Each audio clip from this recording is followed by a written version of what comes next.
our way. Look like in the setting end of the practice, most of the offensive plays.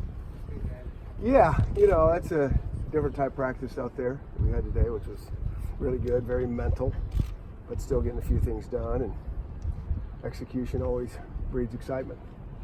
You saw it out there. Was there a reason for going inside the density, given a nice weather inside? That was kind of painful, huh? We just like to change the venue. I actually wanted to shut the doors, but you guys probably would have left. You only got one more day, so I wanted to be nice to everybody. Thank you. How well has Chico been practicing so far? Yeah, he's been doing a nice job. He really has.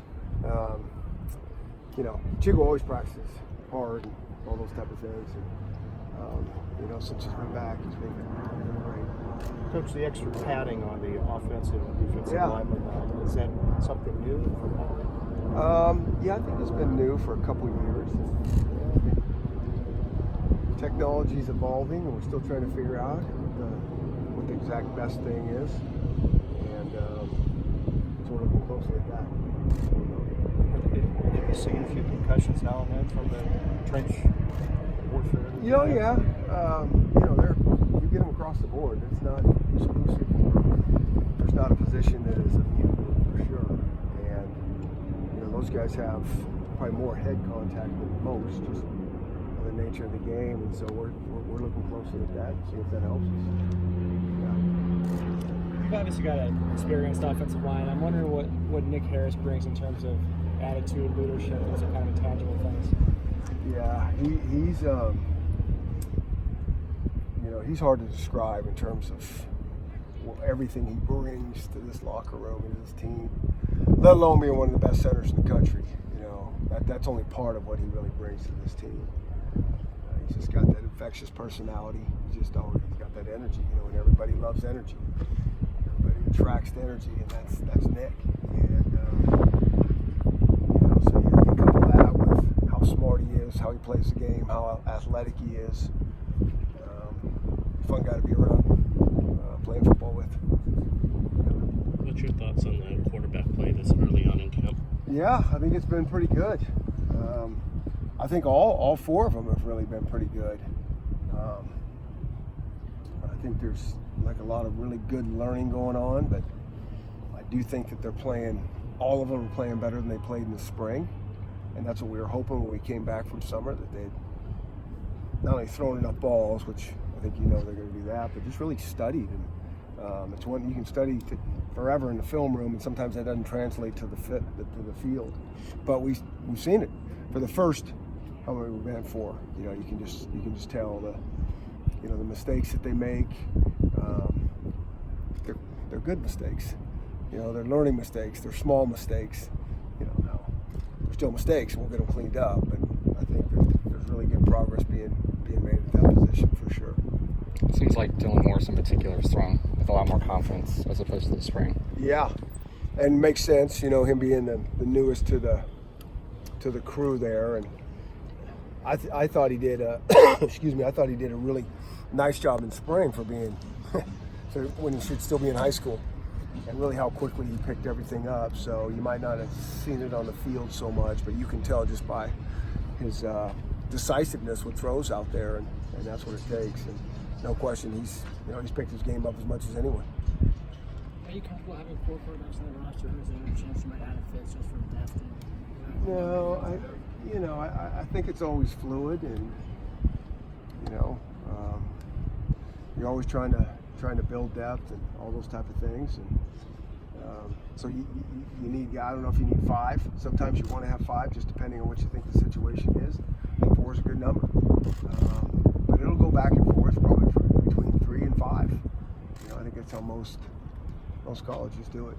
No pads on, no contact. When you're going back looking at film, what are you really looking for? Well, there's a lot.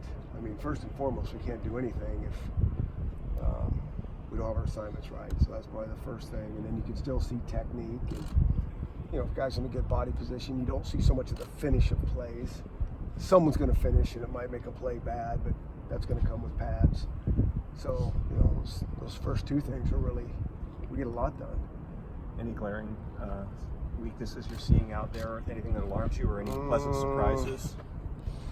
Yeah, it's a little too early for alarming weaknesses. I think in general we've been pleasantly surprised with really the entire team. I think they came back in good shape, and I think for as many new guys as we have, I think guys are executing at a pretty high level now. It's only day 4, and the material keeps coming. So you get us in day 8 or so, and there's probably a few more mistakes just because it's just so much material.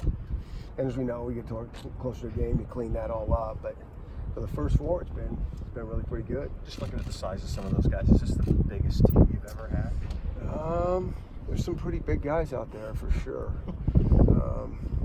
We just want to make sure those big guys are really good guys. And then if the size comes with it, we'll have something special going on. But I think, like I said, I think those guys will make the progress too.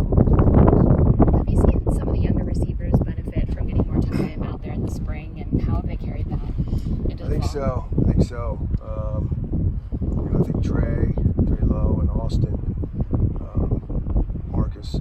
All those guys look a little bit different to me again from the spring. So just they got to try to get this, these calls into their blood. There is a lot of thinking, and so I think we're starting to react more than think more, and you kind of see them playing a little better. And then I do think the older guys that we have that really kind of know what they're doing and can play at a fast speed, certainly at this, I think that helps those guys see that how it's supposed to look, and I think that accelerates their learning as well. You mentioned the confidence for Dylan Morris. Have you seen their confidence grow, do you think, too? The wideouts? Yeah. Yeah, absolutely. I've seen it across the board. I really have. And I think Junior Adams doing a good job with those guys. And I think those seniors in the room are doing a good job with everybody in there. And it's all heading in the right direction. Did you know Richard's pass catching ability? It looks like he's pretty sure he's got some speed. Well, he played quarterback in high school. So I guess that answers your question. You can answer one to yourself. No, not too often. But usually those quarterbacks have pretty decent hands. I guess what my point is, I haven't been around too many quarterbacks that don't have that dexterity and can do some things like that. But that is one thing we did like about Richard coming out. That's a big quarterback. He's going to have some football awareness, IQ, savvy, all those type of things. And pass catching certainly in his position now, playing full-time running back, is an added bonus for sure. We all know how much you love the social media. Last week, Damian Lillard gave you. Oh yeah. What was up with that? Well, I guess we're all in the three-stripe family, so it was awesome. And appreciate him reaching out, and it was awesome. Anything going on with him? We're like, he might come play wide out. I'm not gonna let that out of the bag just yet, but I'll bet he could. We got a scholarship for him if he wants to come. Good.